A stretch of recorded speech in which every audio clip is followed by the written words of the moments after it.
Bismillahirrahmanirrahim. Assalamualaikum warahmatullahi wabarakatuh. Allahumma sholli ala sayyidina Muhammad wa ala sayyidina Muhammad. Saya tak minum dulu. Bismillahirrahmanirrahim. Banyak nasihat-nasihat, masukan-masukan, informasi kesehatan dari follower-follower kita, supaya aku mengurangi kopi. Aku pikir-pikir bener juga. Aku lama-lama berpikir, waduh, aku kok ngopinya terlalu banyak ini. Makanya terima kasih untuk teman-temanku semua, ya, Mbak, Mas, Bapak, ya, yang telah menyarankan kalau aku minum air putih aja sekarang. Bismillahirrahmanirrahim.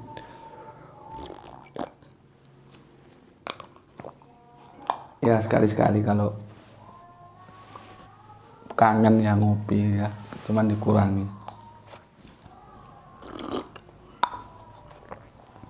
Oke. Untuk teman-temanku yang sudah terlebih dahulu request dan sampai sekarang belum aku belum aku penuhi, aku mohon maaf, ya, karena ya kondisi lah, semua kondisi. Sebetulnya aku mau segera memenuhi itu, dan aku juga nggak tahu ya kalau ada misalkan begini ya. Supaya administrasinya bagus. Nah, ini kan komen di Facebook itu loh. Komen di YouTube. Maksudku ini aku coba copy, nggak bisa. Aku nggak ngerti caranya. Apa memang komen di YouTube itu nggak bisa di copy ta? Maksudku begini, seandainya itu bisa di copy, ya, aku akan copy, aku bikinkan file tersendiri. Jadi setiap pertanyaan aku copy sehingga aku punya database gitu loh. Kalau sekarang aku nggak punya database, agak kesulitan. Biasanya aku screenshot, tapi screenshot itu memakan tempat. Sampai ini sekarang nggak bisa lancar tersendat karena sudah penuh dia screenshot dari pertanyaan-pertanyaan yang masuk gitu loh. Maksudku kalau dia bisa di copy, ya, terus aku bikin file tersendiri khusus untuk pertanyaan, dan aku enak tinggal lihat mana yang belum aku jawab, mana yang belum jawab gitu. Ya, tolonglah kasih masukan. Bisa nggak sih sebetulnya pertanyaan itu di copy gitu ya? Kok aku tekan ke sembarang tekan, nggak bisa gitu. Oke, begini teman-temanku, jujur tadi aku sedang gini loh. Sebetulnya sebuah pertanyaan itu, ya, bisa aku jawab seketika, bisa, ya, tidak ada masalah.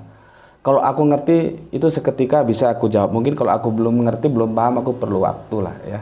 Cuman kan begini, yang lama itu bagaimana aku membuat format jawaban itu, ya, menyusunnya sehingga kalian mudah memahaminya. Itu yang sulit dan itu perlu waktu gitu ya. Itu perlu waktu lama. Bagaimana aku membuat format sebuah kajian tiap tajuknya itu sehingga kalau aku sampaikan kalian gampang mengerti dengan cara yang paling simpel, kalian sudah mengerti gitu. Itu gimana? Itu yang menyusunnya itu yang perlu waktu, ya. Kadang-kadang sampai lama juga gitu. Nah, tadi ini aku sibuk sedang seperti yang aku pernah sampaikan menyusun request dari teman kita cewek kalau nggak salah itu tentang, karena aku dulu pernah menyinggung bahwa pemahaman kita tentang surat An-Nisa ayat 1 itu secara mainstream telah dipengaruhi oleh pemahaman kita dari Bible, ya, sudah terkontaminasi gitu. Nah, tadi itu aku sedang menyusun itu, terus agak lelah gitu. Aku coba-coba buka YouTube gitu ya. Terus ternyata ada pertanyaan masuk. Nah, sekarang aku akan memberikan jawaban terhadap pertanyaan yang masuk ini yang akan segera aku jawab ya.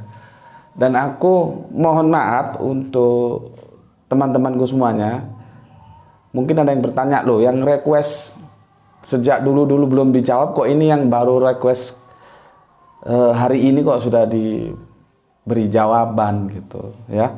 Aku mohon maaf karena ada sebuah pertimbangan yang disebut itu kalau dalam bahasa operasionalnya itu adalah skala prioritas gitu ya. Jadi ini memang kebijakanku, yang namanya kebijakan tuh mesti melanggar aturan.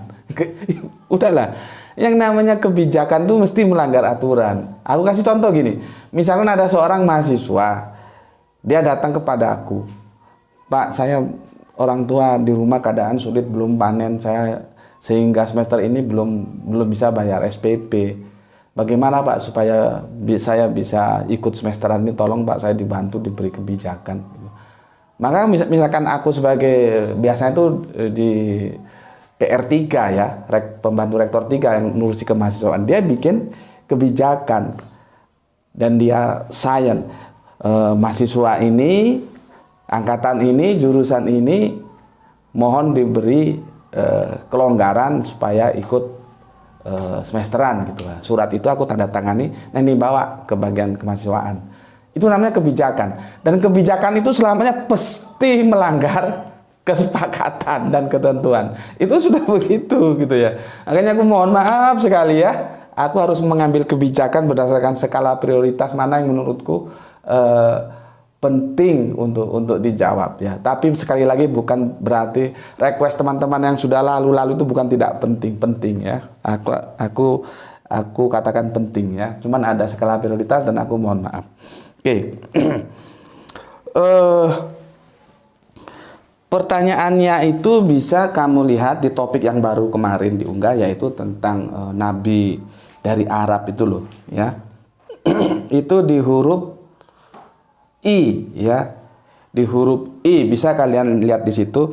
Aku memang sengaja untuk tidak menyebut namanya, hanya inisialnya karena begini, itu sebuah ya.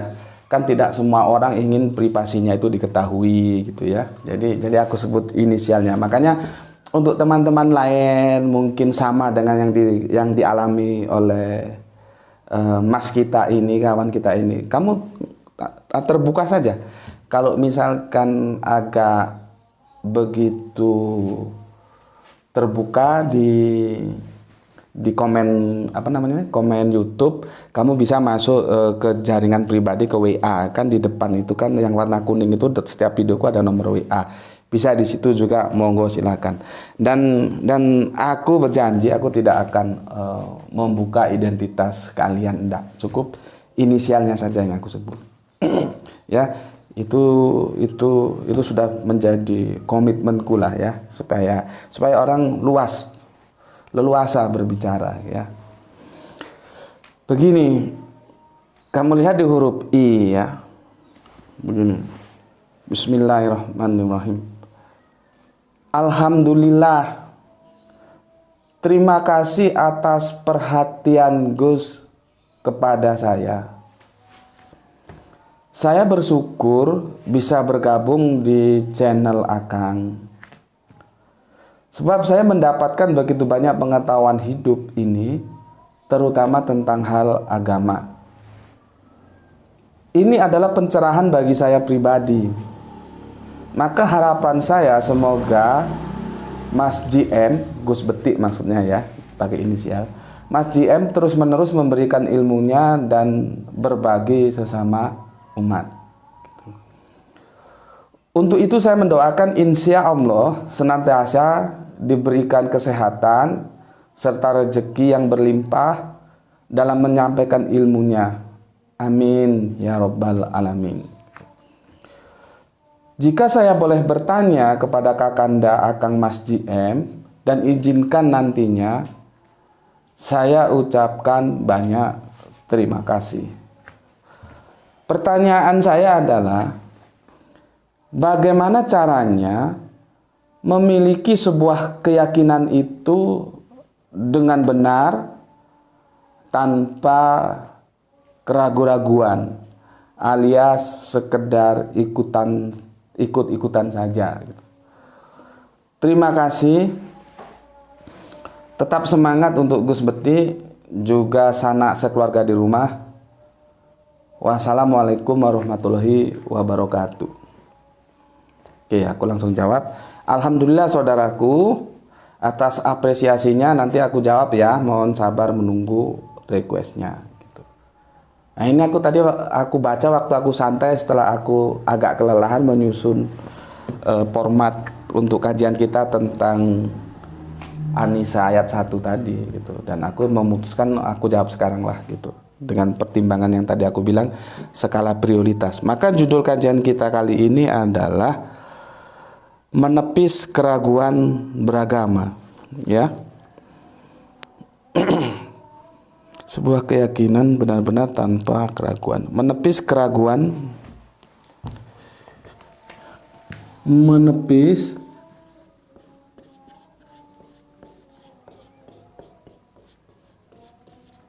keraguan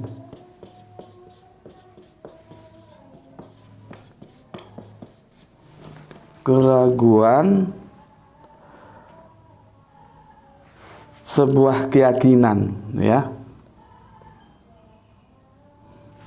Menepis keraguan dalam keyakinan, gitu ya. Apa gitu ya? Menepis keraguan dan keyakinan itu ya agama kan. Menepis keraguan dalam beragama, gitu aja lah. Dalam beragama. Ya, ini judul diskusi. Sebetulnya sih ini lebih cenderung diskusi antara aku dan Mas ini ya. Tapi kan kalau aku langsung empat mata, itu yang tahu hanya kami. Aku ingin berbagi. Kalau ini bermanfaat untuk teman-teman kalian ya monggo. Kalau enggak ya enggak masalah, dilalui sajalah ya. Jadi enggak usah terlalu repot-repot ya. Cuman kan kalau ini tidak aku angkat ke sini, publik atau teman-teman semuanya enggak tahu gitu ya. Aku angkat dan terserah nanti teman-teman menentukan sikap. Kalau perlu ya diambil, kalau enggak perlu dilewati, itu saja. Bismillahirrahmanirrahim. Dan aku selalu berdoa ya, dengan adanya seperti Mas ini dan Mas-mas yang lain, Mbak-mbak yang lain ya, yang lewat kajian ini mereka mendapatkan pencerahan ya, itu pahalanya juga tersampaikan untuk kita semua ya. Untuk aku yang ngomong, untuk yang mendukung secara finansial, dan untuk teman-teman yang mau belajar bareng di sini ya. Semoga kita semua mendapatkan sebuah appreciate dari usaha dakwah kita bersama. Oke, begini Mas. Bagaimana sih ya menepis keraguan dalam beragama itu ya? Aku akan cerita saja dulu ya. Kalau Mas sudah lihat video aku yang lalu, judulnya apa ya? Aku sampai lupa juga karena sudah terlalu banyak. Gini, ada samikna ya, ada samikna ya. Biasanya di Al-Quran itu diterjemahkan mendengar ya. Sebetulnya ini bukan mendengar, menanggapi. Terus ada yang terus atokna ya. Tapi ada yang samikna juga dia, tapi ujungnya asoina ya. Terus ini yang menarik, ini ada yang la samikna ya, dia atokna ya. Ada yang la samikna, dia asoina ya. Jadi ada yang mendengar, ya, tolong dipahami, aku menggunakan terjemahan umum dulu ya. Kalau terjemahan kita kan itu menanggapi, ya. Ada yang mendengar dan dia taat. Dia dengar, dia taat terhadap apa yang dia dengar. Ada yang dia dengar, dia tidak taat apa yang dia dengar, ya. Tetapi ada, dia tidak pernah dengar, artinya dia tidak pernah menanggapi, dia taati, gitu loh. Dia taati, ya. Tetapi ada yang dia tidak dengar, dia tidak taati. Nah, ya. Coba aku supaya gampang bahasanya beginilah. Yang namanya menanggapi itu kan ujung-ujungnya tahu, ya. Ujung-ujungnya tahu. Jadi begini. Dia tahu, ya, pengetahuan berarti kan. Dia taat. Atau menerima, terima aja lah, terima supaya gampang. Ya. Dia tahu, baru dia menentukan sikap, apa yang dia ketahui itu dia terima.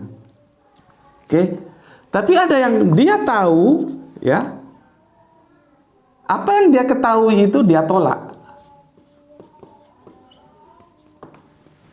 Oke. Terus ada yang dia tidak tahu, ya, tapi dia langsung tidak tahu itu artinya tidak pernah menelaah, ya, hanya dia dengar-dengar, jangan tidak tahu sama sekali, bukan begitu, ya. Dia hanya dengar-dengar gitu aja tanpa meneliti. Nah, ini sebetulnya ini sami'na itu luas, mendengar, mengamati, menanggapi, meneliti, itu ya. Sami'na nih, kata sami'na ini. Jadi dia merupakan satu kata punya banyak makna. Silogisme. Bukan silogisme. Poli apa namanya itu? Polisemi, ya. Polisemi, satu kata yang punya banyak makna, ya. Nanti tergantung makna mana yang tepat. Jadi di sini ada yang dia tidak tahu, dia tidak mau. Gitu loh. Ya, dia tolak, dia terima, dia tidak tahu, ya, dia tidak tahu, ya, tidak tahu dia terima. Ada yang dia tidak tahu, dia tolak, ya. Aku garis bawahi, aku bagi ini. Aduh, habis. Sebentar. Cari yang hijau.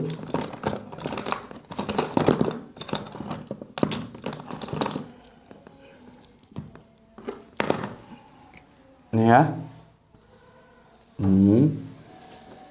Aku garis bawahi. Yang ini, yang tidak tahu ini tidak ilmiah dia. Karena ilmu pengetahuan itu, pijakan itu berdasarkan tahu dulu. Ini tidak ilmiah. Ya. Sementara yang tahu dulu, ini ilmiah dia. Tahu dulu, karena dia berdasarkan pengetahuan. Ilmiah. Itu ya. Sekarang gini. Dia tahu, ya. Dia tahu, dia menentukan sikap, ya. Itu benar atau salah. Ya. Setelah benar, ya, dia terima. Maka dia selamat. Ya. Atau dia tahu, ya. Dia tahu itu benar. Tapi dia tolak. Ya, celaka. Ya. Ini celaka, ini selamat, ini celaka. Ya. Dia tahu, ya, itu benar, ya, tapi dia terima. Maka dia selamat. Dia tahu itu benar, tapi dia tolak, maka dia celaka. Ya. Berikutnya, dia tahu dia itu salah, tapi dia terima, dia ya celaka juga, sudah tahu salah diterima. Begitu juga, dia tahu dia tahu itu salah, dia tolak, maka dia selamat. Itu loh. Ya. Artinya di sini pengetahuan perlu. Ya. Antara benar dan salah itu harus berbasic pada sami'na ini, pengetahuan ini. Ya. Oke. Terus yang ini nih, yang tidak ilmiah ini, dia tidak tahu. Ya. Dia tidak tahu. Artinya dia tidak pernah mengamati, dia tidak mempelajari, dia tidak pernah mengadakan sebuah analisa. Nggak tahu. Entah itu benar, entah itu salah, dia nggak tahu. Dia terima saja. Yang jadi masalah ketika itu ternyata benar, berarti dia terima itu kebenaran, kebetulan. Ya. Dia tidak tahu, ternyata itu salah dan dia tolak. Ya. Maka itu juga kebenaran atau kebetulan. Ya. Ini sama-sama kebetulan semua ini. Kebetulan. Ya. Kalau kebetulan benar sih nggak masalah. Ya. Yang jadi masalah kalau kebetulan salah. Kan jadi masalah itu. Dia tidak mau menggunakan daya rasionalitasnya, hanya ikut-ikutan saja. Kebetulan yang diikuti itu salah. Itu gimana? Atau sebaliknya dibalik. Dia tidak tahu apakah itu benar salah. Kebetulan dia tolak dan yang ditolak itu salah. Ya, dia juga kebetulan juga itu selamatnya itu. Ya? Variatifnya seperti itu. Ini dipahami dulu. Nah, kita sebagai manusia yang dianugerahi, ya, dianugerahi oleh kemampuan untuk berpikir rasionalitas, tentunya kita bertindak dalam parameter ilmiah, ya. Kita tidak mau yang ikut-ikutan ini, ya. Yang ikut-ikutan ini yang kebenaran ini. Kalau kebenaran selamat sih ya tidak masalah. Tapi kalau kebenaran keblangsak karena dia tidak mau berpikir, kan ya jadi masalah gitu ya. Jadi intinya benar dan salah itu harus dilewati dengan sebuah proses pengetahuan, baru nanti ya kita melanjutkan untuk menentukan sikap menerima atau menolak. Oke, ini sebagai pengantar ya. Pengantar. Oke. Mungkin kajian ini juga bisa untuk menjawab dari pesanan teman yang dari Pekalongan, kalau tidak salah, atau dari mana ya, daerah Jawa Tengah, antara Pekalongan Brebes, yang dia ingin aku membahas memandang agama itu dari sudut netral ya, dari sudut netral artinya dari kerangka berpikir dulu gitu ya, bukan klaim. Oke, aku minum dulu. Bismillahirrahmanirrahim. Sekarang agama itu kan begini ya. Jadi ini kita gambar-gambar sketch aja supaya gampang ya. Ini agama ya. Kemudian dia terbagi menjadi dua. Ini ada samawi, ya. Ini ada ardi. Ini langit, pewahyuan. Ini perenungan ini, perenungan. Ya, berarti ini dia pemberian, diberi wahyu, pemberian. Ini pencaharian. Jadi begini. Ya, ini Orang diberi ya mesti mendapatkan, tapi orang mencari bisa mendapatkan bisa tidak, gitu ya. Aku sudah jelaskan kemarin kalau ini nanti dia berpijak pada garis iman Abraham, ya, samawi ini.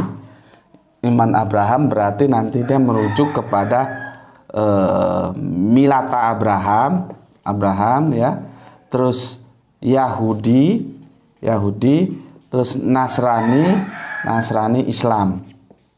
Ini ada dalam kelompok ini, ya. Nanti di sini ini ada Hindu, ya, ada Buddha, ya, ada Shinto, terus ada agama-agama lain apalah namanya ya, banyak yang di Amerika Latin sana apa yang disebut lupa aku. Ada Shinto ya, ada Konghucu juga, ya. Nah, nih. Jadi petanya begini, ya. Peta kekinian tuh begini. Tetapi meskipun demikian, ada yang berpendapat awalnya agama Ardi ini, ya, itu berasal dari agama Samawi ini yang mengalami perubahan karena berdasarkan waktu yang berkembang terus berjalan, ya, dia menyimpang dari originalnya, ya. Ada yang ditambahi, ada yang dikurangi, ya, baik itu secara sengaja maupun tidak sengaja karena proses berjalannya waktu. Jadi begini, Allah menciptakan manusia juga langsung diciptakan aturan itu agama, din. Jadi kalau guruku Al-Quran itu tidak mau bilang agama, dia maunya din gitu ya. Makanya dia bilang semua agama sama, tapi semua din tidak ada yang menyamai, dia bilang gitu. Ya, tapi aku nggak pakai istilah itu dulu lah, nanti kalian bingung. Aku pakai pendekatan yang kalian sudah familiar, ya. Jadi awalnya begitu Allah ciptakan manusia, ya. Nah, nanti penciptaan manusia ini ada hubungannya dengan surat An-Nisa ayat 1 yang mau kita bahas juga, ya. Itu juga sudah diberikan din, aturan, ya, agama. Jadi agama pertama itu agama Samawi, gitu loh, agama Samawi. Baru kemudian menjadi agama Ardi, ya. Atau kita sebut di sini berkembang atas dasar budaya. Ya. Budaya. Dia dipengaruhi oleh regionalitasnya ada, ya. Kalau ini agama dari bukan budaya dia, tapi adalah hidayah. Ya, yang satu budaya, yang satu hidayah, ya. Tapi sebelumnya budaya ini merupakan penambahan dan pengurangan atau perubahan dari hidayah ini. Sama seperti bahasa, itu juga begitu. Kalau aku gambarkan nanti pada waktunya kalau kita sudah diskusi tentang bahasa itu pertamanya ya satu, bahasa langit, bahasa firman. Baru dari bahasa firman itu menjadi bahasa budaya, ya. Oke, itu dulu dipahami, ya, tahap demi tahap. Oke, jadi begini, itulah asiknya, ya. Kalau guruku, ya, aku ini punya guru ada 3, yang satu almarhum, semoga Allah merahmatinya, ya. Guru-guru yang aku anggap sebagai guru Al-Qur'anku itu ada 3 dan mereka dalam perspektifnya masing-masing gitu. Makanya kalian juga kalau mencari katakanlah pengetahuan jangan di sini aja, di channel-channel lain juga cari supaya pengetahuanmu itu berkembang gitu. Seperti aku tidak hanya kepada satu guru, ya. Nanti keputusan mana yang mau kamu pakai kan itu tergantung kamu, bukan tergantung guru gitu. Begitu juga mumpung aku ingat, aku kasih satu channel, ya. Channel ini bagus juga untuk membahas tentang perbandingan agama, ya, khususnya Islam, Yahudi dan Nasrani, dan mas kita yang satu ini lebih mumpuni dalam bidang bahasa Yunani dan Ibrani, ya. Silakan kunjungi channel gini, Yudi Al-Hadi, ya. Yudi Al-Hadi. Ini channel YouTube-nya. Di sini kalau kalian mau tanya-tanya tentang bahasa, Ibrani, terus bahasa Yunani, silakan di channelnya Mas Yudi Al-Hadi ini bagus ini ya, silakan. Oke, ini sudah selesai ya, agama ini sudah selesai. Terus aku hapus lagi ya, step by step. Yang penting kerangka berpikirnya dipahami dulu. Aku hapus ini, hapus. Kalau guruku ya, guruku yang satu ini, yang satunya lain lagi gitu. Dia tidak mau Allah dan kitab suci Al-Quran itu sebagai objek, tidak mau. Dulu, itu bedanya. Karena aku sudah paham ya, aku ikuti aja lah. Jadi yang beliau mau, Allah dan Al-Quran itu diposisikan sebagai subjek, bukan objek. Jadi dia Allah dan Al-Quran itu menentukan kita, bukan kita yang menentukan Al-Quran atau menentukan siapa Allah kita, bukan. Gitu loh. Ya karena saya dan guru saya itu mempunyai latar belakang yang juga beda ya. Ya, yang penting aku tahu maksudnya, aku ikuti saja gitu. Padahal sebetulnya tidak harus begitu dalam hal pencarian ya, seperti ini. Seperti ini ya, aku menjawab. Sebab pertanyaan Mas ini nggak bisa aku jawab dengan dogmatis. Itu sudah dogmatis itu ketika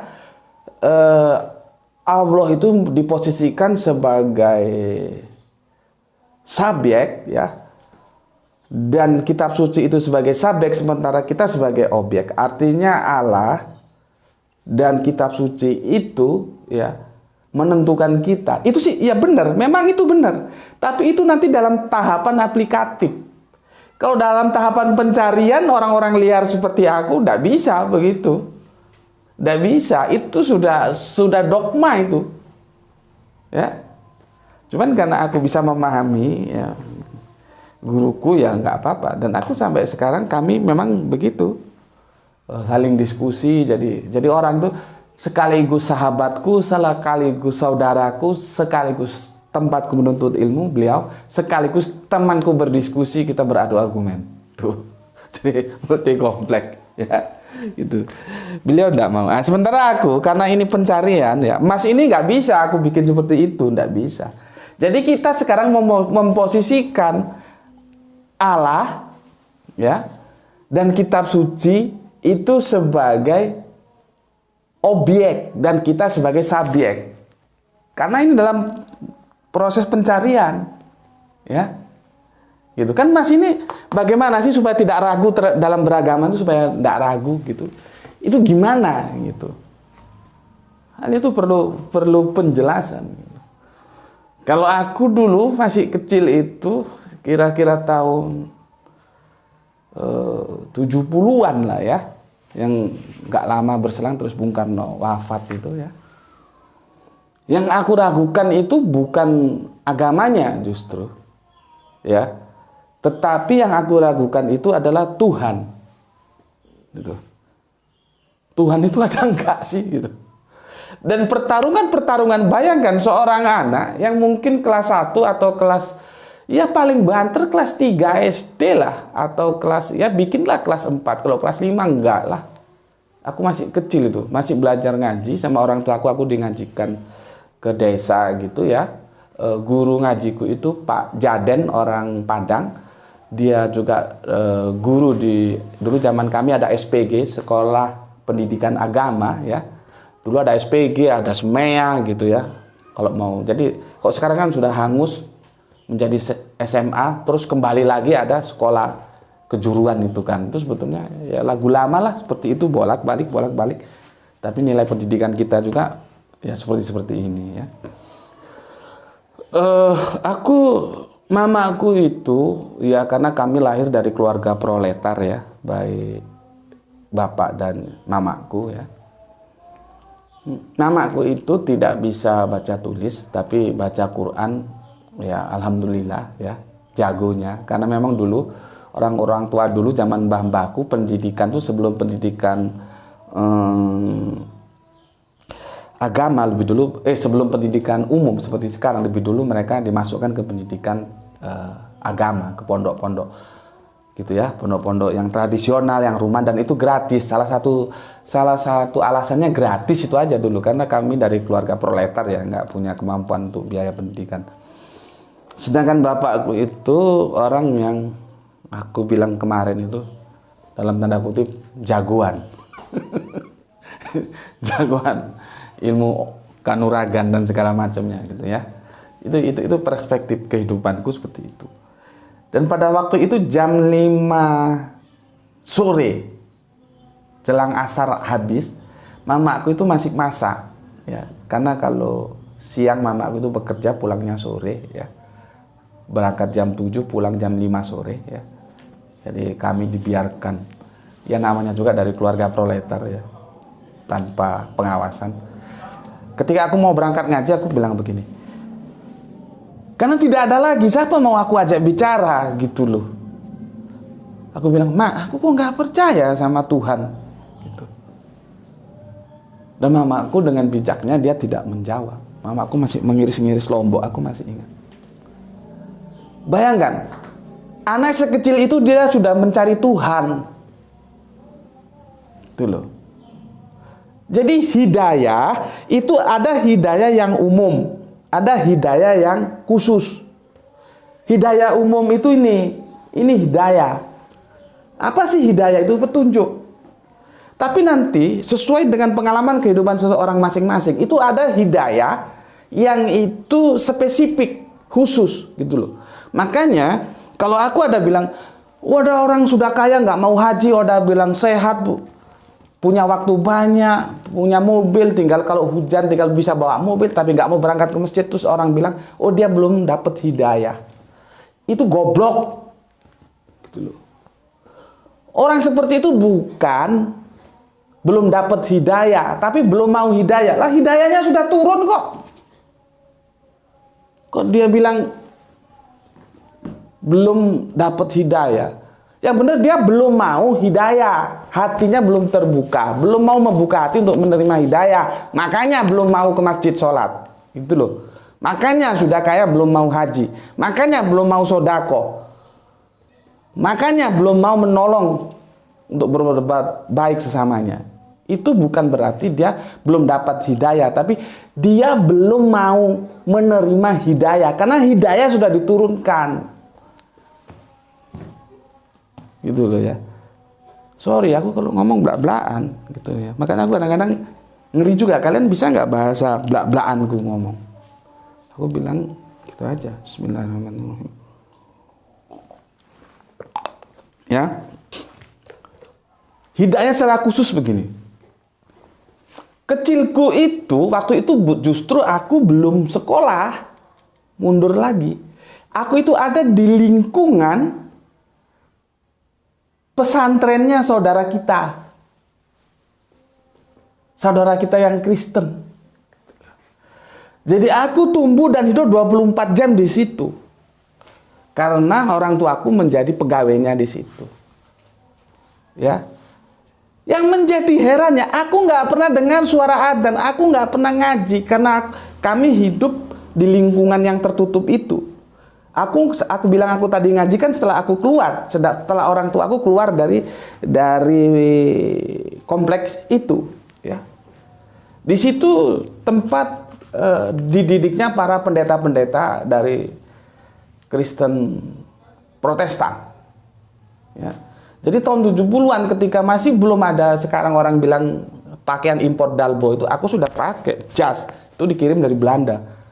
Menjelang setiap tahun 2 bulan nggak salah, berkarung-karung itu. Ya. Yang anehnya, ya, aku bisa tahu bahwa aku bukan mereka. Itu dari mana hidayah itu? Coba. Kalau bukan dari kasih sayang Allah secara khusus memberikan kepada aku, itu namanya hidayah khusus. Kalau ini tadi hidayah umum. Ya. Supaya kalian tahu. Dari mana? Ketika itu aku masih kecil, ya, aku nggak mau masuk. aku hanya di jendela ya begini mendengarkan teman-temanku itu sekolah minggu menyanyikan lagu Malam Kudus. Jadi kalau ada coro-coro yang usianya di bawahku, ya, kau belum lahir, aku sudah mendengar bagaimana merdunya suara serak-serak bahasa Malam Kudus. Gitu loh. Tetapi kenapa? Di dalam hatiku sudah tahu bahwa aku bukan mereka. Tetapi aku selama 1 kali 24 jam bergaul dan hidup dengan mereka. Dan aku menikmati itu. Artinya apa? Ketika orang masih ramai berbicara toleransi, aku dari kecil sudah mengaktualisasikan sebuah nilai-nilai toleransi. Jadi kalau ada orang bicara toleransi, aku baru kemarin sore sudah belagu ngomong toleransi. Gue tahun 70-an masih kecil sudah melakukan sebuah upaya toleransi. Ya, jadi itu namanya hidayah. Dan setiap kali aku, karena dosen-dosennya itu ada yang dikirim dari Belanda, tinggi, besar, ganteng gitu. Setiap kali ketemu, aku berpikir, oh, apa ini Tuhan ya? Bayangkan, kalau yang tadi aku tanya kepada mamaku bahwa aku tidak percaya Tuhan, itu aku sudah sekolah, itu kalau nggak kelas 3, kelas 4 lah ya. Tapi ketika aku masih di dalam proyek, di dalam lingkungan pesantren mereka, gampangnya bilang begitulah ya, tempat pendidikan mereka, itu aku belum sekolah. Dan aku sudah berpikir, apa ini Tuhan ya? Karena apa?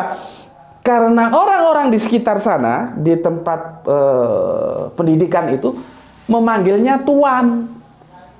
Aku pada waktu itu masih rancu antara Tuan dan Tuhan. Cuman ketika aku ketemu, aku berpikir, ya pantas ini Tuhan.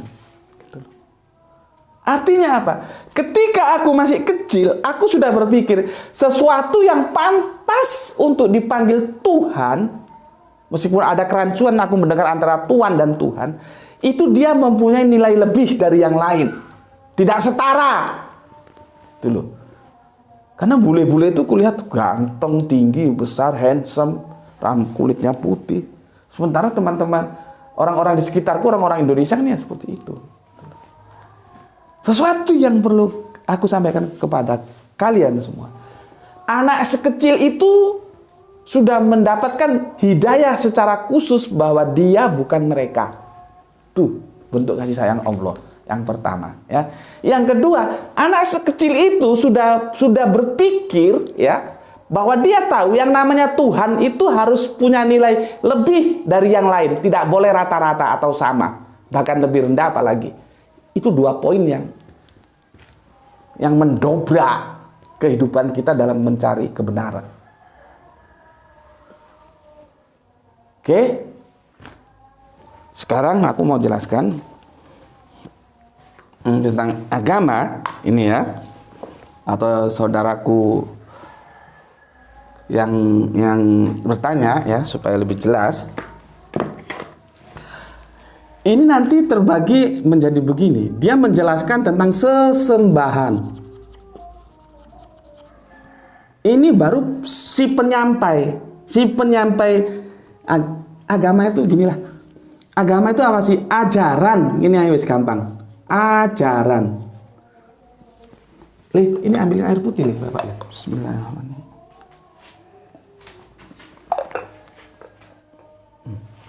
Ajaran ya, supaya gampang ajaran. Dia akan berbicara tentang sesembahan. Siapa?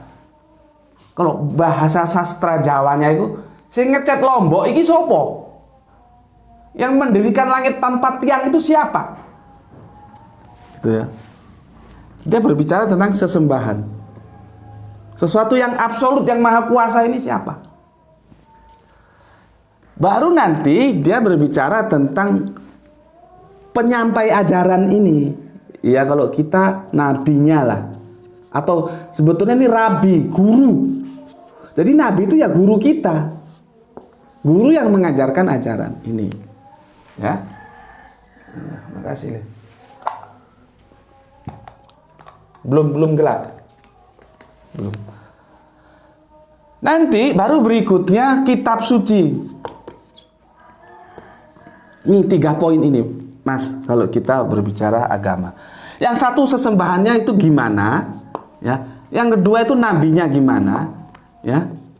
Yang ketiga kitab sucinya itu gimana, ya. Pertanyaannya, kenapa kita perlu kitab suci? Karena tidak selamanya kita ketemu nabi. Kenapa kita perlu nabi? Karena kita tidak bisa langsung tanya kepada sesembahan ini. Jadi kita perlu guru. Nanti di sini tentunya ada proses perantara, yaitu malaikat, ya, itu lain lagi. Ya, yang penting ini secara garis besarnya dipahami dulu, ya. Oke. Ini dia transenden, maka kita tidak mampu untuk mencapainya. Sesembahan yang maha itu transenden, sedangkan nabi ini imanen, kita bisa berinteraksi. Kitab suci ini juga imanen, kita bisa berinteraksi, ya. Tetapi nabi ini punya usia, dia begitu langsung dia wafat, kita nggak bisa lagi berinteraksi. Maka kita berinteraksi ke kitab suci yang diajarkan kepada kita, yang ajarannya itu terkumpul di kitab suci itu. Nih. Ya. Paham ya di sini? Ya. Sekarang, ya. Jadi gini loh, seandainya nabi itu hidup terus sampai sekarang sama kita nggak perlu kitab suci. Apalagi sekarang ada teknologi, ada WA, ada WhatsApp, ada telepon, ada sebarang macam. Kita tinggal telepon aja nabi, selesai sudah. Nah, masalahnya kitab suci diperlukan karena tidak selamanya nabi itu bersama kita. Karena dia imanen, dan imanennya itu dibatasi ruang dan waktu. Kalau kitab suci ini tidak, dia terus. Kitab suci itu terus ada. Kita bisa baca di sana. Karena di sanalah dijelaskan tentang ajaran sebuah agama itu. Ya. Oke. Jadi dari ini semua aku akan geret ke sini. Itu. Ya, coba lihat. Kalau di sini nampak, Bapak takutnya enggak nampak. Di sini nampak. Nampak ya. Nampak. Oke. Jadi begini. Dengan ini ya, dari skema ini aku bawa ke sini. Kitab suci. Ya. Kitab suci, dan ini agama atau ajaran, ya. So, ajaran. Ini begini, ya. Ini begini. Itu terjadi korelasi. Akhirnya ada korelasi. Korelasi kalian ngerti nggak ya? Ini bahasa statistik. Hubungan, ya. Korelasinya apa sih hubungan? Ya. Seperti aku ulangi lagi supaya kalian paham.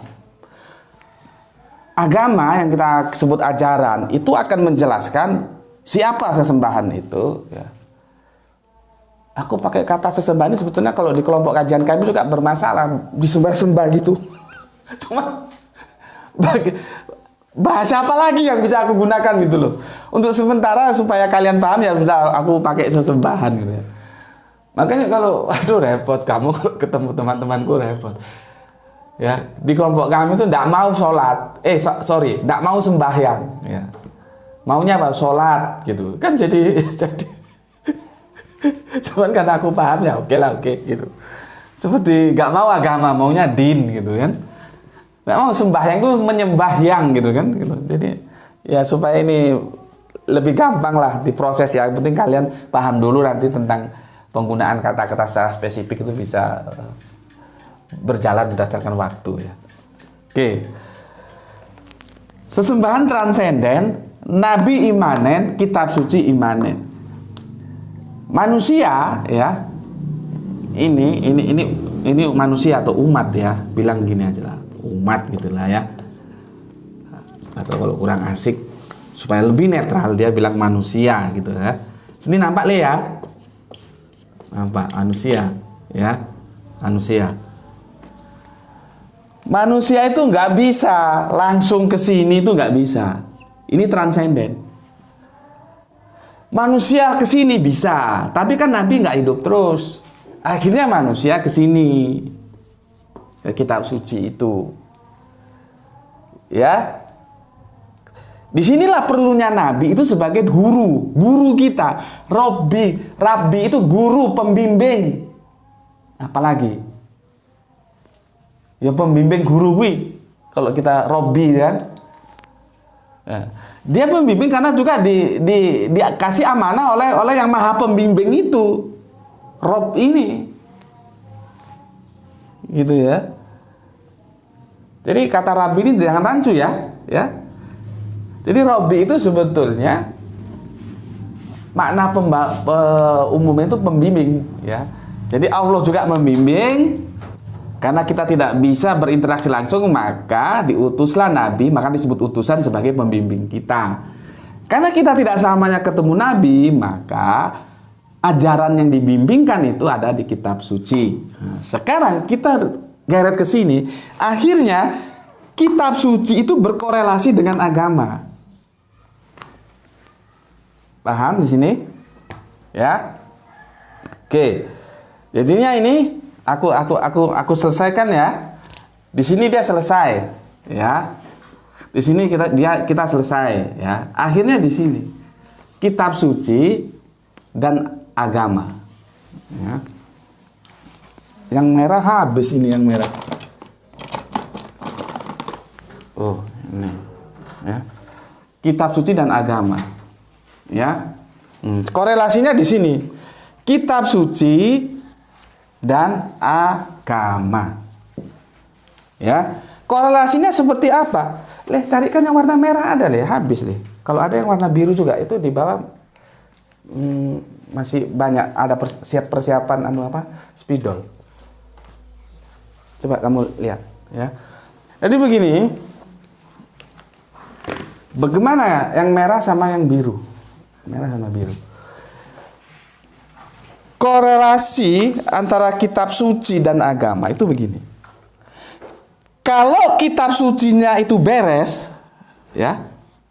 Aku kasih tanda begini, perhatikan. Ini artinya beres, maka agama itu beres. Gitu. Ya. Perhatikan di sini. Supaya bagaimana keraguan itu bisa hilang. Kalau kita mau ketemu Nabi, ketemu Allah kan ya enggak bisa. Gitu ya. Aku ulangi lagi. Kalau kitab sucinya itu beres, maka agamanya itu, ajarannya itu beres. Ya. Oke. Kalau kitab sucinya, sorry, Al-Quran ini nanti aku geser dulu. Bismillahirrahmanirrahim. Aku minum dulu. Mana? Oke, makasih. Bismillahirrahmanirrahim.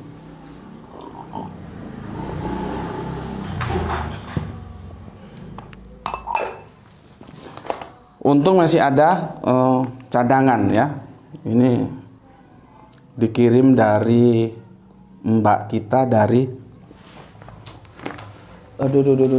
Purwokerto ya. Makasih mbak ya sudah dikirim. Kemarin ada mas katanya mau ngirim, sampai sekarang sudah tak kasih alamatnya, minta alamat juga belum dikirim. Ya mungkin lupa atau sibuk gitu aja ya. Kita positive thinking aja ya. Mungkin sibuk ya. Kemarin sudah minta alamat, ternyata mau dikirim. Sampai mana tadi? Nah ini ya. Kalau kitab sucinya beres, maka agamanya itu beres. Ya. Sebaliknya, nampaknya ya sini ya. Kalau kitab sucinya itu bermasalah, ya, maka agamanya itu juga akan bermasalah. Tuh. Ini sudah apa ya? Aku menggunakan metodologi yang ini bisa diterapkan untuk agama apapun, gitu loh. Dalam mencari agama itu bisa digunakan. Makanya aku berusaha senetral mungkin sehingga aku memposisikan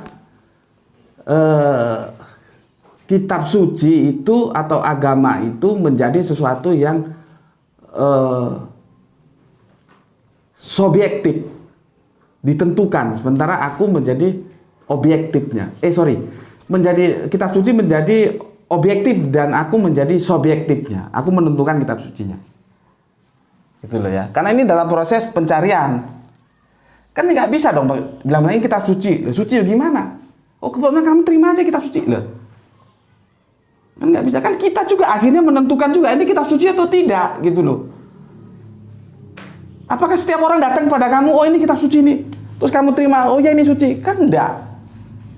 Jadi bagaimana kita memposisikan kitab suci dan Allah itu, kapan dia beroposisi sebagai subjek, kapan dia beroposisi sebagai objek. Begitu juga kapan kita manusia beroposisi sebagai subjek atau sebagai objek, itu dilihat kasuistisnya. Dalam tahapan mana kita berbicara? Dalam tahapan pencarian kita menjadikan bahwa agama yang di situ ada Allah, ada Nabi, ada kitab suci sebagai objek. Kita subjek. Gitu loh. Tapi ini dalam proses pencarian, gitu ya. Oke, sudah aku jelaskan lagi, ya. Jadi sebuah agama itu dilihat kitab sucinya. Kalau kitab sucinya beres, maka agamanya beres. Kalau kitab sucinya bermasalah, maka agamanya bermasalah. Nah, ini pegang ini. Ya. Pegang ini. Kalau beres kitab sucinya, agamanya beres. Kalau bermasalah kitab sucinya, agamanya bermasalah. Tuh. Kenapa? Supaya keraguanmu itu nanti dibangun dari kitab suci. Karena nggak mungkin kamu ketemu Nabi, ya nggak mungkin. Ketemu Allah ya apa maneh. Ya. Oke. Nah, sekarang kita berbicara tentang kitab itu dikatakan suci itu apa parameternya. Nah, kan kita sekarang sudah menjadi subjek atas objek, ya. Subjek, kita menjadi subjek mencari kebenaran, sementara kitab suci kita posisikan sebagai objek yang kita tentukan. Karena ini dalam proses pencarian, kecuali nanti aplikatifnya beda dong, ya. Kalau kitab sucinya bilang kamu sholat terus kamu nggak sholat, kan itu sudah lain lagi ceritanya, ya. Oke, tapi semoga kalian paham lah ini ya, semoga kalian paham. Oke, ya. Kitab suci agama. Nah, sekarang yang jadi masalah, wah, ini sudah bisa aku hapus ya. Sudah bisa aku hapus lah ini. Bisa aku hapus. Sekarang bagaimana untuk mengatakan bahwa kitab suci itu benar? Kitab suci itu benar. Itu gimana? Apakah setiap dikatakan, oh ini kitab suci, setiap orang bawa kitab suci sama kamu, ini kitab suci, terus kamu akui, oh ya ini kitab suci ini benar nih. Apa begitu? Hah? Kan sudah dibilang tadi, sami'na atokna, sami'na asoina, la sami'na atokna, la sami'na asoina, kan sudah aku jelaskan tadi. Ya. Nah, sekarang bagaimana kitab suci itu bisa dikatakan benar itu gimana? Siapa? Kamu nggak akan mengerti kalau kamu belum mengerti kata benar. Benar itu apa? Aku sudah jelaskan dulu ya, tapi ini aku ulangi nggak apa-apalah. Benar itu adalah kesesuaian antara pernyataan itu sama dengan kenyataan. Pernyataan sama dengan kenyataan. Pernyataan sama dengan kenyataan, berarti itu benar. Kalau pernyataan tidak sama dengan kenyataan, berarti itu salah. Oke? Paham ya? Aku hapus. Nah, ini juga metodologi ini juga bisa digunakan untuk mencari kebenaran agama tanpa dia harus terkontaminasi dogma dulu. Jadi dia dalam posisi netral dulu. Ya. Oke, sekarang kitab suci itu dikatakan benar apabila dia memenuhi syarat pertama, korespondensi. korespondensi. Aku jamin ini di pondok pesantren nggak ada ajaran begini, nggak ada. ini metodologi anak jalanan besar dalam asuhan rembulan. Ya, kalau di pondok pesantren nggak ada seperti ini ya. Aku ulangi, kitab suci itu dikatakan benar apabila dia memenuhi syarat korespondensi. Ya. Nanti ada lagi dua. Kitab suci itu dikatakan benar apabila dia memenuhi syarat koherensi.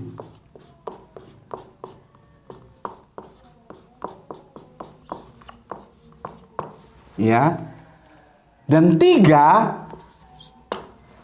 kitab suci itu dikatakan benar apabila dia memenuhi syarat linguistik.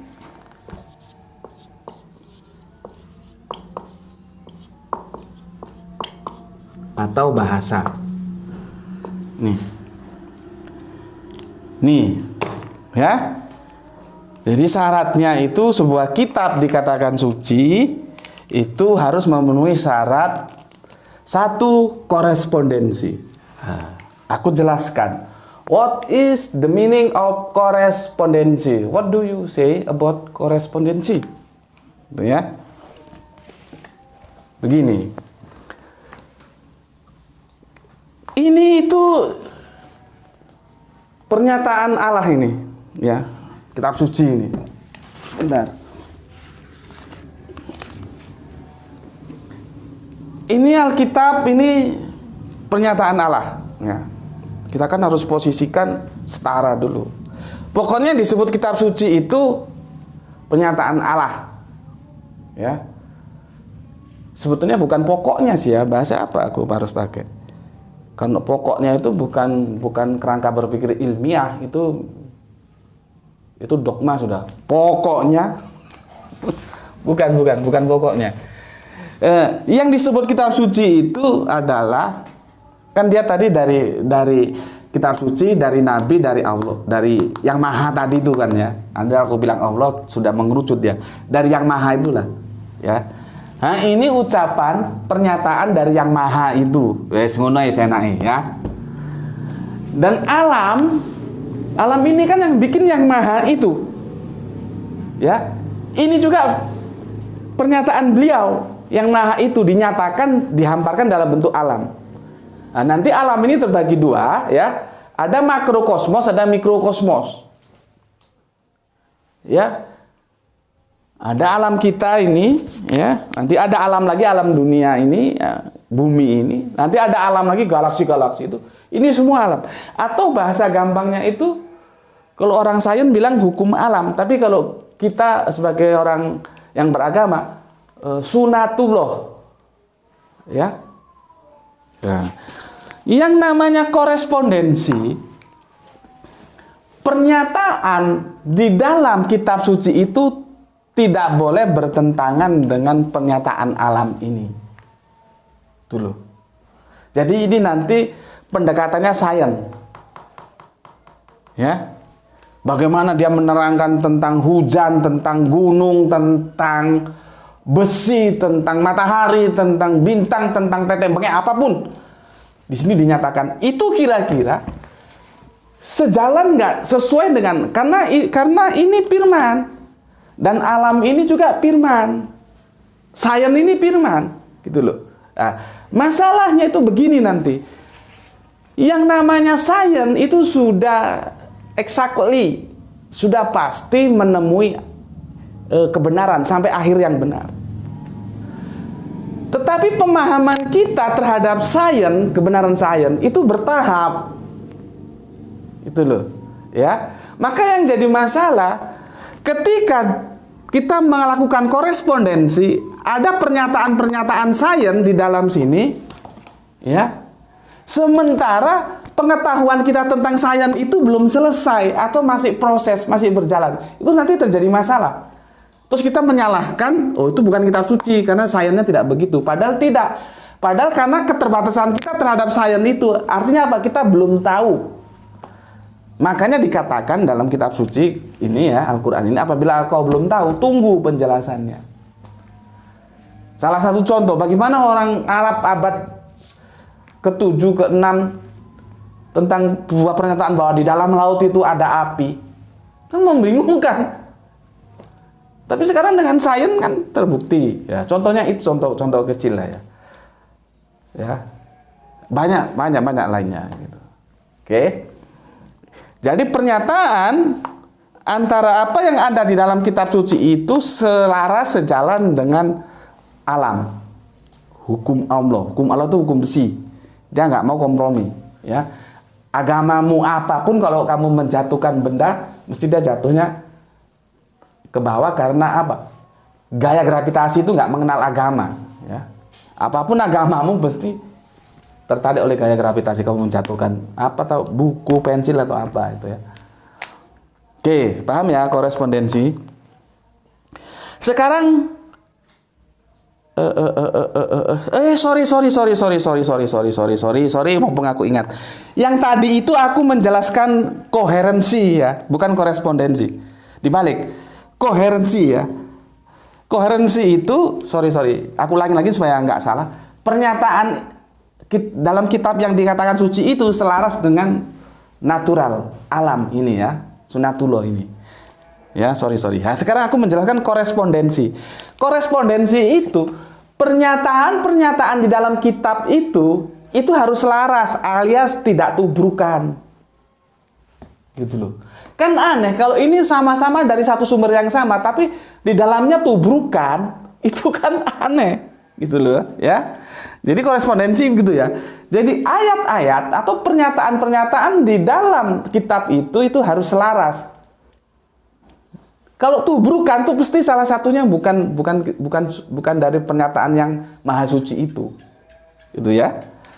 Paham ya korespondensinya ya. Jadi korespondensinya pernyataan di satu ayat, di satu surat tuh harus laras dengan di satu ayat dan di satu surat. Nggak boleh tabrakan. Ya. Oke. Minum dulu. Bentar. Sudah mau selesai kok ini. Bismillahirrahmanirrahim. Alhamdulillah. Oke. Korespondensi sudah, ya. Koherensi sudah, ya. Yang ketiga, kita masuk ke dalam linguistik bahasa. Ya. Jadi begini. Kita itu ada dalam termin dua. Bahasa yang kita ketahui. Ada bahasa budaya ya seperti ini nih. Bahasa Indonesia, bahasa Inggris, bahasa Jepang, bahasa Arab, bahasa Ibrani, bahasa Yunani, bahasa Latin. Itu semua bahasa-bahasa budaya. Di mana kreativitas manusia itu ada di dalamnya. Seperti aku ya, dulu tahun 80-an itu semasaku, remajaku itu nggak mengenal apa galau itu nggak ada. Sekarang kan ada galau. Ya, itu pengembangan bahasa. Contoh kecilnya seperti itu ya. Yang dulu nggak ada. Tetapi bahasa langit, bahasa firman itu dia tidak berkembang. Dia saklek seperti itu bagaimana dia diturunkan. Ya. Karena dia akan menjadi pedoman, maka dia tidak boleh berkembang. Paham? Yang namanya 1 meter, selamanya 1 meter itu ya 100 cm itu. Nggak boleh dia tambah 2 cm atau kurang 2 cm, nggak boleh. Karena dia akan menjadi standar. Ya, maka dia tidak boleh tumbuh dan berkembang. Dia harus tetap 100 cm itu ya segitu itu. Karena dia akan menjadi parameter. Begitu juga, kitab suci itu akan menjadi parameter. Jadi bahasanya itu harus tetap. Tidak boleh tumbuh dan berkembang. Nanti bagaimana? Bisa kacau. Ya. Tuh. Dan bahasa kitab suci itu bahasa firman, bahasa langit, bahasa yang ada sebelum bahasa budaya itu ada. Bahasa budaya itu terbentuk dari kita menambahi dan mengurangi bahasa firman itu. Aku sudah berkali-kali jelaskan, dari mana kita tahu bahasa? Dari orang tua kita. Orang tua kita dari orang tuanya, ditarik dari sampai ke Nabi Adam dari mana? Kan dia dari Allah yang ngajari dia bahasa. Kan begitu. Ya? Makanya aku bilang Allah itu rabi, guru. Karena kita nggak bisa langsung ketemu, maka guru kita Nabi itu. Gitu ya, pembimbing kita. Gitu. Oke, bahasa. Maka aku berkali-kali bilang, bahasa kitab suci agama samawi itu sama apabila semua masih bisa dihadirkan dari mulai zaman Nabi Adam sampai Nabi yang terakhir ini. Jadi kanjeng Nabi Adam, kanjeng Nabi Abraham, kanjeng Nabi Musa, kanjeng Nabi Isa, kanjeng Nabi Muhammad, kitab sucinya dihadirkan sekarang dalam kondisi yang original, itu bahasanya sama. Bahasa apa? Bahasa firman. Itu. Maka nanti masuklah ke dalam bahasa budaya, ya. Kalau dia Ibrani menjadi bahasa Ibrani itu, kalau dia Arab menjadi bahasa Arab itu. Di sini semakin jelas Allah itu tidak perlu pinjam bahasanya manusia, gitu loh. Makanya kalau aku diskusi dengan teman-teman, kamu punya kitab suci? Ya, mana ini? Loh, ini kan kenapa kok enggak bahasanya kok menjadi bahasa Yunani, kok menjadi bahasa Romawi? Alasan dia karena pada saat itu bahasa internasional itu Yunani, Romawi. Oh, begitu.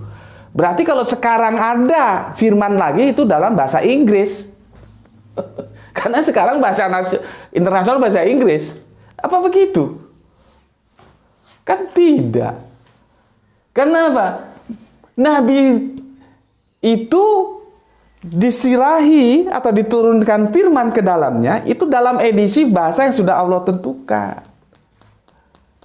Jadi kitab-kitab terdahulu itu bukan bahasa Ibrani, tapi bahasa Ibraniun, rumpun Ibrani. Ya. Al-Quran itu bukan bahasa Arab. Sebelum ada orang Arab, ya, Al-Quran itu bahasanya sudah ada, ya bahasa yang dipakai kitab-kitab terdahulu. Maka disebut Al-Quran itu Arabian, rumpun Arab. Jadi bahasa Al-Quran itu bahasa rumpun Arab. Aku sudah berkali-kali sih ngomong ini ya. Karena apa? Ini bahasa firman. Makanya aku dulu ketemu guruku, aku heran loh. Guruku ini ngajar bahasa Al-Quran, tapi kenapa ketika dia ada janji dengan orang Arab kok dia perlu translator ya gitu. Di situ aku baru tahu bahasa Al-Quran ini nggak sama dengan bahasa-bahasa Arab budaya, itu nggak sama. Kalau kamu pergi ke Mekah, ke Madinah, sana nggak sama. Ini bahasa firman. Jadi nggak mungkin Allah pinjam bahasa manusia, bahasa budaya nggak mungkin.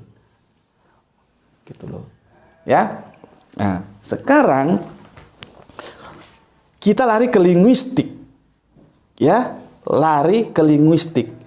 Kalau Anda mengatakan Anda pegang kitab suci, maka pertanyaanku, Anda bisa tidak membedakan antara kitab suci dan terjemahan kitab suci? Nah, ini dia. Ini dia. Ya. Ya, inilah supaya aku nggak lama. Nggak. Jadi gini, kitab suci dan terjemahan kitab suci ini sama nggak? Ini dulu pahami. Ya, nampak kan sih? Ada kitab suci, ada terjemahan kitab suci. Pertanyaanku, sama nggak kitab suci dan terjemahan kitab suci ini sama nggak? Jadi kalau Anda memegang kitab yang Anda katakan suci, itu dilihat dulu, itu benar-benar kitab suci atau terjemahan kitab suci. Disinilah pentingnya linguistik yang aku bilang bahasa firman tadi itu harus terjaga. Kalau Anda tidak bisa menghadirkan dalam original teksnya, dalam linguistik originalnya, maka yang Anda pegang itu terjemahan kitab suci. Terus apakah terjemahan kitab suci itu suci? Itu loh. Suci nggak terjemahan kitab suci itu? Kalau kitab suci pasti suci. Tapi kalau terjemahan kitab suci itu tidak pasti suci.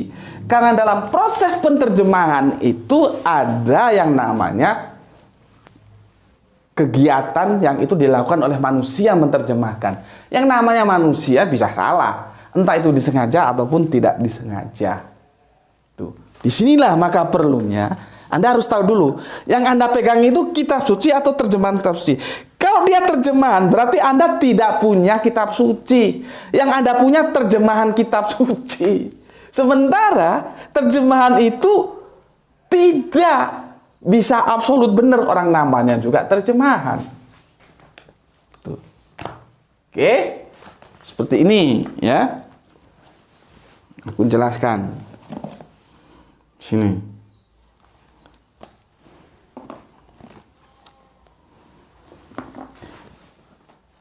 Bentar.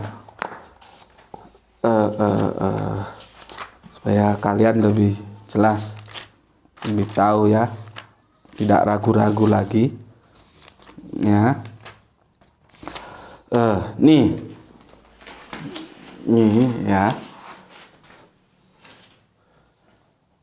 ini kitab suci, ini original teksnya dengan bahasa langit, bahasa firman ya. Yang ini terjemahan tuh gini. Nah, yang ini absolut, dia pasti benar. Karena dia datang dari yang maha benar. Yang maha benar itu menurunkan firman itu, bahasa dan hurufnya sudah disiapkan. Tidak perlu dia pinjam bahasa hurufnya manusia. Orang dia maha kuasa kok, masa tergantung makhluknya. Nah, ini upaya manusia untuk memahami teks ini, maka diterjemahkan sesuai apa maunya. Ini terjemahan Indonesia. Paham? Jadi ini terjemahan kitab suci, ini kitab suci. Ini bukan kitab suci. Kitab sucinya itu ini loh. Nah sekarang, apa yang kalian pegang itu kira-kira terjemahan kitab suci atau kitab suci gitu ya. Oke, nah, sekarang aku harus lari ke Al-Quran. Tadi kan ini kerangka berpikir umum ya. Ini tadi semua yang aku jabarkan panjang lebar ini kerangka berpikir umum. Artinya apa? Digunakan oleh siapapun kerangka berpikir ini boleh. Tapi kan akhirnya karena kita berbicara agama, aku harus mengerucut ke kitab suci kan. Jadi jangan dipahami aku menggiring kalian kepada salah satu kitab suci. Enggak. Aku menggunakan kitab suci karena memang ujung-ujungnya aku memang harus berbicara kitab suci karena ini sebagai panduan. Ya. Cuman sebelum aku nanti merujuk kitab suci, ini semua yang telah aku sampaikan dari awal tadi itu merupakan kerangka berpikir yang bisa digunakan, bisa diterapkan ke agama apapun. Ya, jadi dia netral. Nah, aku sekarang menggunakan kitab suci, itu pun aku akan menggunakan paradigma yang netral. Ya. Paradigma yang netral. Karena enggak semua dalam kitab suci ini dia tidak netral, artinya berpihak kepada, kalau dia Al-Quran kepada Islam gitu, enggak. Dia juga mengajak berpikir netral juga. Begini ya, Quran surat Al-Baqarah surat 2. Ya. Ini sudah mau selesai kok. Quran surat Al-Baqarah ya, surat 2 ayatnya 2. Aku tadi kan bilang ya sama kamu bahwa terjemahan itu bisa salah. Bisa salah terjemahan itu. Terjemahan kitab suci bisa salah, tetapi kitab suci itu tidak bisa salah. Itu ya. Oke, sekarang aku akan tunjukkan kepada kamu di mana ada terjemahan itu salah gitu ya. Terjemahannya salah. Kalau terjemahannya salah bagaimana? Ya enggak masalah, memang itu bukan kitab suci kok. Ya. Enggak masalah. Enggak masalah karena itu bukan kitab suci. Ini gimana Le? Nggak bisa dibuka Le? Noteng, aduh inilah kalau aku mau menunjukkan kamu sebetulnya. Ini tah? Nah, ini kalau Anda kalau sudah kasihkan Bapak. Begini ya. Aku bacakan. Zalika kitabu la raiba fihi hudalil mutakin gitu.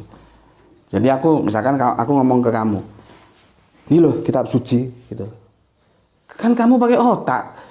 Apa iya ini kitab suci? Gitu ya. Makanya aku terapkan sekarang bagaimana? Karena gini, aku ini pernah terapkan ini di depan mahasiswa. Mereka terkaget-kaget. Ya. Jangan percaya. Jangan percaya. Kita kan berposisi sebagai subjek, sementara ini jadi objek. Kalau ada bilang, oh ini Al-Quran ini kitab suci, terus kamu percaya. Kalau kamu percaya berarti kamu kan terdogma kamu. Orang kamu belum tahu kok, kamu belum samina kok kamu percaya kalau ini kitab suci. Kalau bisa bukaan yang surat surat Al-Baqarah ayat 2. Ya. Oke, ya. Terjemahannya dulu. Ini terjemahannya bermasalah ini. Terjemahannya tuh begini. Kitab Al-Qur'an ini tidak ada keraguan padanya. Petunjuk bagi mereka yang bertakwa. Ini kalau kamu bodoh-bodoh ya kamu terima aja terjemahan itu. Sudah. Oke. Nih ya. Sudah ya.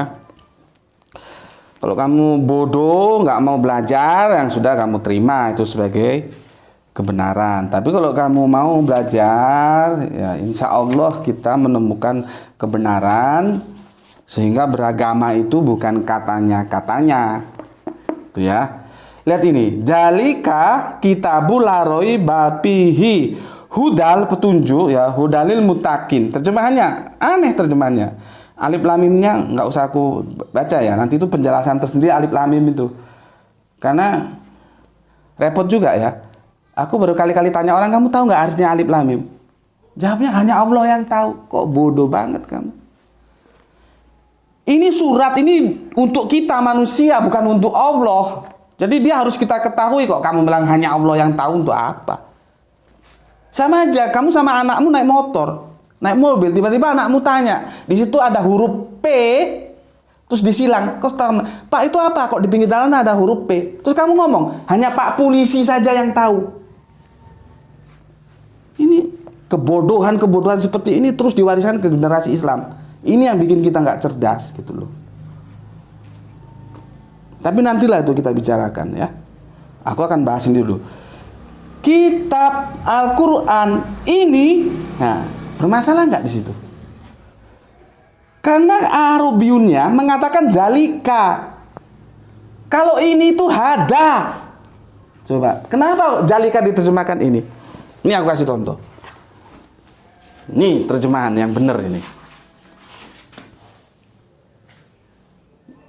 Nih, zalika itu. Bukan ini. Kalau Allah mau ini, hada. Dan ini dan itu diametral, satu ke sana, satu ke sini. Itu loh. Kenapa kita bisa mengadakan kritik teks? Karena kita punya original teksnya. Kalau hanya kita berpegang terjemahan, bisa mampus itu. 7 hari 7 malam nggak bisa selesai. Yang satu bilang ini, satu bilang itu. Mana yang benar? Memang Allah kasih firman 2 kali turun. 1 kali bilang ini, 1 kali bilang itu. Kan enggak juga. Makanya fungsinya original teks itu untuk menghakimi terjemahan itu. Nah, kalau sebuah kitab suci sudah kehilangan original teksnya, amblas wis. Ya. Itu. Jadi terjemahannya itu zalika itu bukan ini. Oke? Kalau kamu nggak percaya ini alif lam mimnya kan ini. Nah, ini Al-Baqarah untuk menunjukkan ini Al-Baqarah gimana, Le? Nah, ini kan Al-Baqarah ini, ya. Nah, itu Al-Baqarah ya. Kamu tahu kan itu alif lam mim, ya. Ini zalikanya itu, terjemahkan itu. Bukan ini. Jadi ini yang benar terjemahannya. Oke. Jadi aku sampaikan lagi, inilah fungsinya kita ngaji itu berpikir ya. Berpikir, menelaah mana yang benar, mana yang salah. Bukan sekedar hanya hafal baca baik qiraatannya tapi nggak ngerti, ya itu kan seperti burung beo. Ya kalau ada orang hafal, qiraatannya bagus, membacanya, makhrajnya, hurufnya bagus, bisa nulis bagus. Itu ya aku lebih senang juga sih ya. Aku setuju dan itu bagus-bagus saja, baik-baik saja. Tapi jangan berhenti dari di situ. Kalau kita tidak tahu substansi dari ayat itu, ya kan sama seperti burung beo jadinya. Gitu loh ya. Tapi aku sekali lagi ingatkan, ya, bukan itu tidak penting itu. Ada orang pintar baca Al-Quran, makhrajnya fasih, cara membacanya juga tepat, gitu. Itu perlu juga. Gitu. Ya, bukan aku bilang tidak perlu, tapi bukan sampai di situ aja. Karena itu bukan tujuan utama. Tujuan utama bagi kita, bagaimana kita memahami Al-Quran ini substansinya dan kita mengaktualisasikan dalam kehidupan kita di sana. Nah kalau nggak ngerti substansinya, pesan-pesan yang disampaikan gimana? Oke ya, ini aku pernah rame nih ke waktu itu aku diisi ngundang kajian di Kelungkung di Bali. Aku bilang Depak itu bermasalah terjemahannya. Aku nggak tahu di depanku ada orang Depak, ngamuk dia. Ketika dia ngamuk, aku diam, aku tunggu dulu. Makanya kalau ada orang ngamuk, jangan dibalas ngamuk. Biarkan saja. Tunggu dia diam, baru kita ngomong. Ibarat orang berlari, jangan kamu hadang. Jungkel dia, kamu jegal. Kamu hadang, jungkel. Biarkan dia berlari, kalau dia sudah capek, baru kamu dekati. Sama dengan itu. Dia orang Depak, nggak terima. Dia muara gini, aku diam aja. Setelah dia selesai, baru aku ngomong. Boleh saya, Pak, jelaskan? Ya silakan. Aku jelaskan. Ya, ini loh Pak. Jalika itu artinya apa? Kan itu, kenapa sama Depak diterjemahkan menjadi ini? Akhirnya dia terdiam dan kami menjadi sahabat. Ya, just contoh kasus. Berikutnya, kitab Al-Quran ini tidak ada keraguan padanya. Yang kita dan aku mau jelaskan ke kamu, tidak ada keraguan padanya. Tidak ada keraguan ya. Tapi sebelum ini aku mau menjelaskan terjemahan ini bermasalah. Dulu. Ini dan itunya bermasalah, terjemahan secara khususnya, secara umumnya juga satu ayat ini bermasalah gitu loh. Lihat ini katanya. Kitab Al-Quran ini tidak ada keraguan padanya, petunjuk bagi mereka yang bertakwa.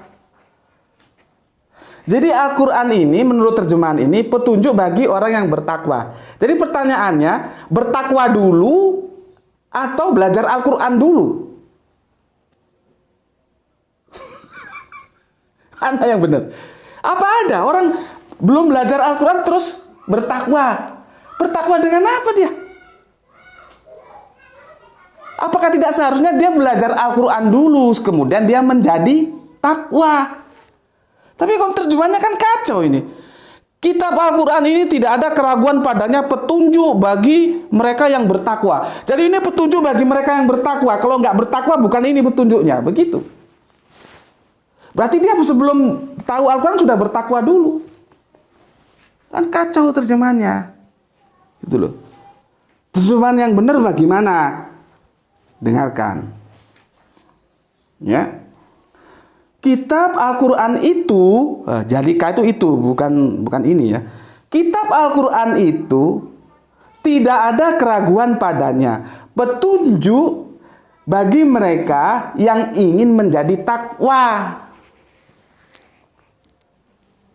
Jadi kalau kamu mau bertakwa, ini guidingnya itu ini. Bukan kamu setelah bertakwa ini kamu jadikan guiding, kamu bertakwa dengan apa? Paham nggak kalian di sini maksudku? Guiding, guide, hidayah itu guide sebetulnya, guidingnya itu. Ini loh Al-Quran ini. Setelah kamu berquran baru kamu bertakwa. Bukan karena kamu bertakwa kamu berquran. Wis, duk kunai, kon paham ora paham karepmu. Ya. Sekarang aku lanjutkan tentang ini, keraguan ini ya. Ini waktunya sudah mau maghrib ya. Tentang keraguan. Begini, ini ada orang bawa Kamu belum punya agama wis. Agamamu apa nggak ono wis, ateis wis, nggak punya agama. Terus aku bawa Al-Qur'an ini. Aku tunjukkan sama kamu. Ini kitab ini tidak ada keraguan di dalamnya. Ini kitab suci ini, tidak ada keraguan di dalamnya. Kamu percaya? Coba. Kamu percaya nggak?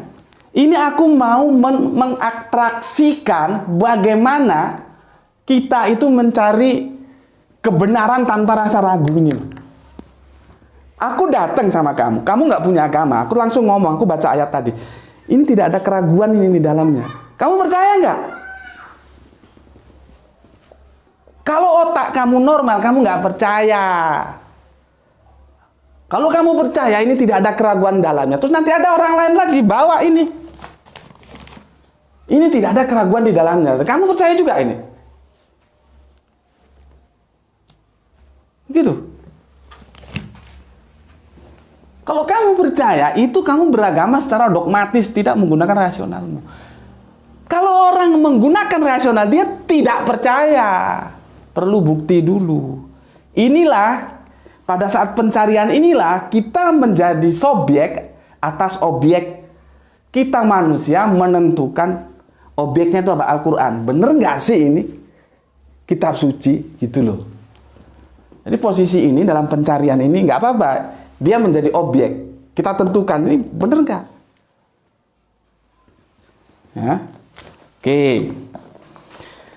Jadi kalau kamu menggunakan rasionalmu ketika membaca ayat ini ya, ayat 2 ini ya, Al-Quran ini ya, Al-Baqarah, kitab Al-Quran itu tidak ada keraguan padanya, petunjuk bagi mereka yang bertakwa. Ketika kamu baca itu, kalau kamu pakai otak, kamu harus bilang, aku ragu. Harus begitu. Bagaimana kamu nggak ragu orang kamu belum tahu isinya kok kamu terus langsung percaya saja? Kamu ragu. Tetapi kamu jangan berhenti di situ. Yang jadi masalah ketika kita dalam keraguan, kita berhenti pada keraguan berikutnya. Tidak begitu, Bos. Mencari kebenaran itulah ketika kita berangkat dari step keraguan akan berhenti pada kemantapan. Itu namanya mencari kebenaran. Kalau kamu dari keraguan berhenti di keraguan, ya kamu ragu terus selama hidupmu. Tidak begitu. Kebenaran itu dicari dari keraguan sampai menuju kemantapan. Tuh baru begini. Nah, sekarang kalau kamu dikasih ayat ini, kamu bilang tidak ada keraguan dan kamu harus jawab ragu. Nah, tapi jangan berhenti. Ketika kamu ragu, harus dilanjutkan terus kamu pelajari. Kamu pelajari terus sampai nanti ketemu di ayat 23 ya. Ini. Jadi kamu baca dari ayat 2, kamu ragu, kamu baca terus sampai nanti ketemu di ayat 23. Nanti ada 24. Ya. Oke.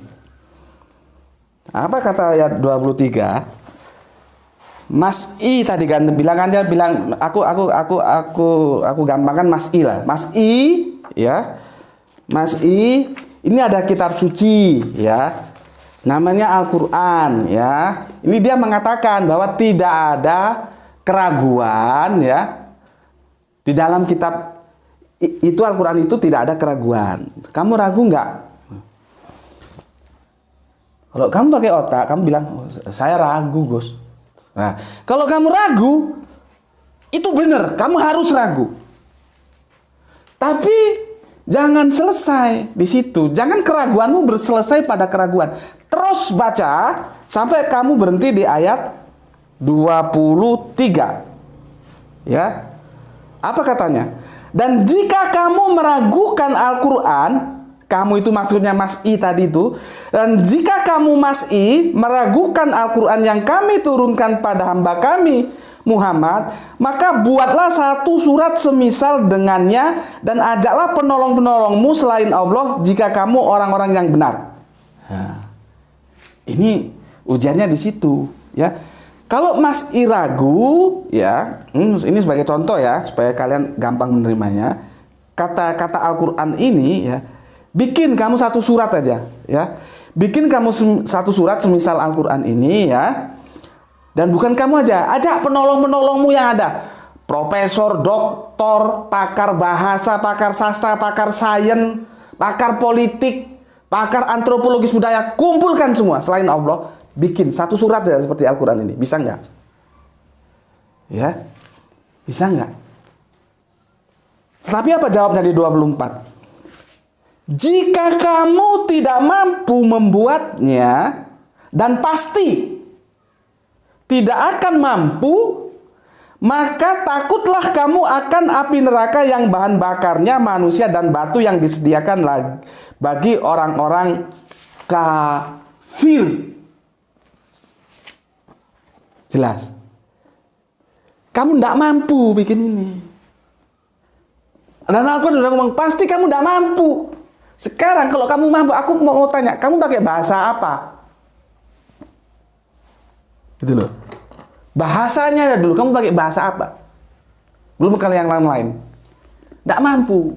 Nah, kalau kamu tidak mampu, ya kamu terima. Ini bahwa ini benar-benar tidak ada keraguan di dalamnya. Dan saya tunduk. Saya tunduk. Itu berpikir logis, bos. Di ayat kedua kamu ragukan, di ayat kedua tiga Allah bilang kalau kamu ragu bikin satu surat yang seperti ini. Kalau kamu tidak bisa dan kamu tidak bisa, maka kamu harus tunduk. Orang kamu tidak bisa kok. Ya, itu sudah mau maghrib ini penjelasan dari aku ya. Begitulah cara kita mencari sebuah keraguan. Akhirnya karena kita tidak mampu, maka keraguan itu hilang. Berakhir pada sebuah kemantapan. Kalau begitu gua mantap deh bahwa Al-Quran ini benar-benar firman Allah. Nah, kalau Al-Quran kitab suci dia benar, maka agamanya pasti benar. Seperti yang aku bilang tadi.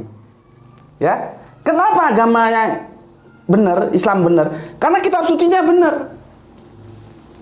Gitu loh. Jadi disitulah keraguan itu akan hilang dengan samina tadi. Nah, proses ini bisa kita lakukan dalam sebuah yang disebut edukasi, pendidikan, belajar, itu penting. Makanya channel ini itu channel dalam rangka kita saling belajar. Ada sebuah pesan-pesan edukasi yang kita sampaikan. Ya, itu batas maksimalku yang bisa aku tawarkan kepada Mas I yang tanya tadi. Semoga kita tidak ragu lagi ya, dan bagaimana menepis keraguan itu menjadi kemantapan. Tentunya sebagai seseorang manusia biasa, apalagi anak jalanan besar dalam asuhan rembulan, aku punya keterbatasan yang tentunya tidak sempurna, dan penjelasanku itu pastilah tidak sempurna ya. Silahkan cari ke guru-guru lain ya untuk menambah wawasan, tidak ada masalah. Aku sudah mengupayakan semaksimal mungkin cara aku menjelaskan bagaimana kita menepis keraguan sehingga kita menjadi mantap. Tapi bagaimanapun tentunya penjelasanku ini bisa saja dan bukan bisa saja, sangat mungkin tidak juga sempurna. Jadi perlu informasi-informasi tambahan dari ustadz-ustadz, guru-guru, kiai-kiai lain, monggo gitu. Tapi setidaknya aku sudah berusaha semaksimal mungkin. Itu dari aku.